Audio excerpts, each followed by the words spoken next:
Pension वाढणार, सरकार विचार करतंय, लवकरच निर्णय होणार, या बातम्या आपण सतत ऐकतो. हो, किती वर्षांपासून. पण मग प्रश्न पडतो की जर विचार चालू आहे तर निर्णय का होत नाही?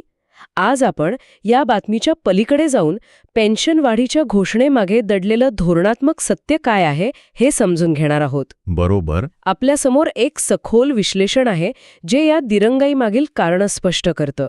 चला तर मग हे सगळं प्रकरण नेमकं काय आहे ते सविस्तरपणे पाहूया. हो, आणि आजची चर्चा ही भावनिक किंवा राजकीय नाही, तर पूर्णपणे धोरणात्मक वास्तवावर आधारित असणार आहे. बरोबर. पेन्शन वाढीच्या घोषणेपासून ते प्रत्यक्ष अंमलबजावणीपर्यंतचा प्रवास, तो इतका खडतर का असतो? यामागे अर्थसंकल्पीय तरतुदी, मंत्रालयांची भूमिका आणि सरकारची दूरगामी आर्थिक धोरणं कशी काम करतात, हे आपण 6 महत्त्वाच्या मुद्द्यांच्या आधारे समजून घेऊ. आणि यातली खरी गंमत ही आहे की जे वरवर दिसतं त्यापेक्षा आत बरंच काही वेगळं घडत असतं. अगदी. तर ह्या विश्लेषणातला पहिला आणि सगळ्यात महत्त्वाचा मुद्दा म्हणजे पेन्शन ही केवळ भाषणातून वाढणारी गोष्ट नाही, तर ती एक अर्थसंकल्पीय बाब आहे. Budget item. हो. बरोबर. उदाहरणार्थ EPS 95 योजनेची किमान पेन्शन 2014 पासून 1000 रुपयांवरच अडकलीये. 1 रुपयाही वाढलेला नाही. असं का? याचं कारण आहे त्या योजनेच्या स्वरूपात. EPS 95 ही एक डिफाईन्ड बेनिफिट स्कीम आहे. डिफाईन्ड बेनिफिट स्कीम म्हणजे नेमकं काय? सोप्या भाषेत सांगायचं तर यात सरकारची जबाबदारी अमर्याद म्हणजे ओपन एंडेड असते. अमर्याद. हो. एकदा पेन्शन वाढवली की ती आयुष्यभर द्यावी लागते आणि त्याचा आर्थिक भार सरकारवर कायमस्वरूपी येतो. अच्छा, म्हणजे हे काही एकदा पैसे देऊन संपणारं प्रकरण नाही. अजिबात नाही. ही एक कायमस्वरूपी जबाबदारी आहे. त्यामुळे जोपर्यंत अर्थसंकल्पात त्यासाठी वेगळ्या निधीची तरतूद होत नाही, तोपर्यंत केवळ घोषणेला काहीच अर्थ उरत नाही. आणि हाच मुद्दा आपल्याला दुसऱ्या कारणाकडे घेऊन जातो. हो, राजकोषीय भाराकडे. बरोबर. सरकारी कागदपत्रांमध्ये राजकोषीय स्थिरता किंवा फिस्कल सस्टेनेबिलिटी हा शब्द वारंवार वापरला जातो.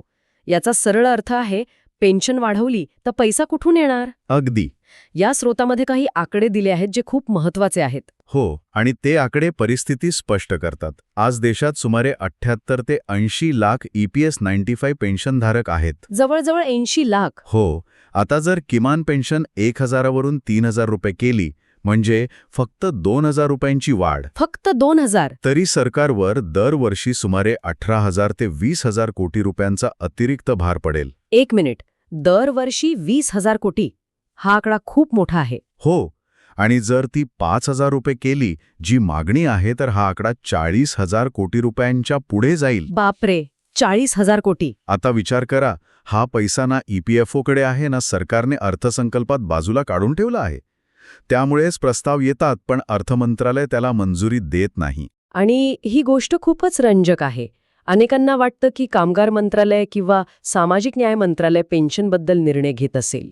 हो, कारण विषय त्यांच्याशी संबंधित आहे. पण या स्रोतानुसार अंतिम निर्णय हा अर्थ मंत्रालयाचा असतो. अगदी बरोबर. इतर मंत्रालय सूचना देऊ शकतात, पाठिंबा देऊ शकतात, पण जर अर्थ मंत्रालयाने नाही म्हटलं तर सगळं थांबतं. म्हणजे त्यांची भूमिका फक्त शिफारस करण्यापुरती. एक प्रकारे हो, कारण देशाच्या तिजोरीच्या चाव्या त्यांच्याकडे असतात.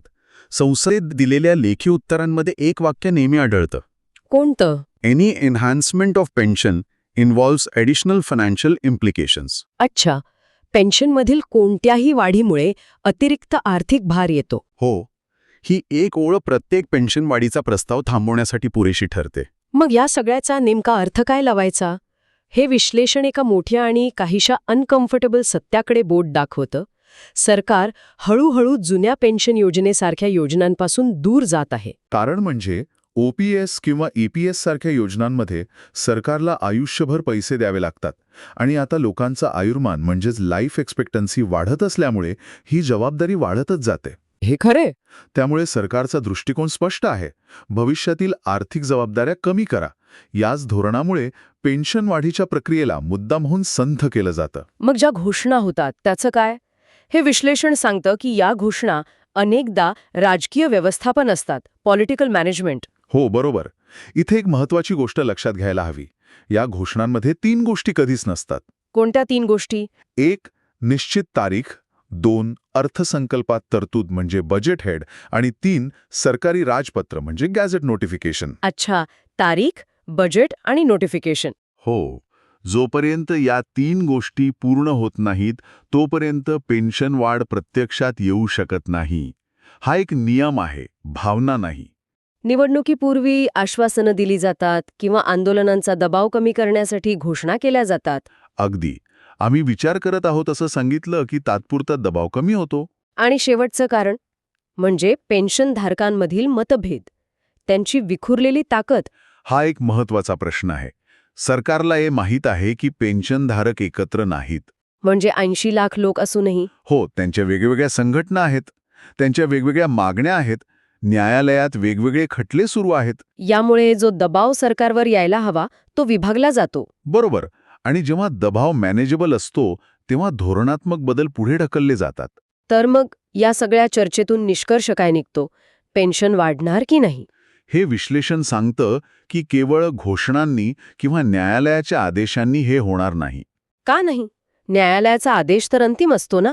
आदेश येतो, पण त्याची अंमलबजावणी करण्यासाठी पुन्हा सरकारलाच आर्थिक तरतूद करावी लागते आणि तिथेच सगळं अडतं. अच्छा. यासाठी सातत्यपूर्ण धोरणात्मक दबाव, निधीचा स्पष्ट स्रोत आणि अर्थसंकल्पीय पाठिंबा आवश्यक आहे. म्हणजे पेन्शनकडे कल्याणकारी योजना म्हणून न बघता तो एक हक्क आहे हा दृष्टिकोन स्वीकारावा लागेल. बरोबर. आणि हा स्रोत शेवटी एक अत्यंत मूलभूत आणि नैतिक प्रश्न विचारतो, जो केवळ आर्थिक नाही. कोणता प्रश्न? ज्या कर्मचाऱ्यांनी आपलं आयुष्य देशाच्या विकासासाठी दिलं, ते वृद्धापकाळात केवळ ₹1000 हक्कदार आहेत का? खरे. हा प्रश्न भावनिक नाही तर धोरणात्मक आणि नैतिक आहे. हो, हाच विचार कदाचित या विषयावर भविष्यात होणाऱ्या कोणत्याही चर्चेला योग्य दिशा देऊ शकेल. म्हणजे हा केवळ पैशाचा नाही तर सन्मानाचाही प्रश्न आहे. नक्कीच. आणि जोपर्यंत या प्रश्नाकडे केवळ आर्थिक गणितांच्या चष्म्यातून पाहिलं जाईल, तोपर्यंत यावर खरा तोडगा निघणं कठीण आहे. एक सामाजिक जबाबदारी म्हणून पाहिलं पाहिजे. अगदी. आपण आपल्या ज्येष्ठ नागरिकांना त्यांच्या आयुष्याच्या संध्याकाळी एक सन्मानजनक जीवन देण्यास कटिबद्ध आहोत की नाही, याचं उत्तरच धोरणांची दिशा ठरवेल.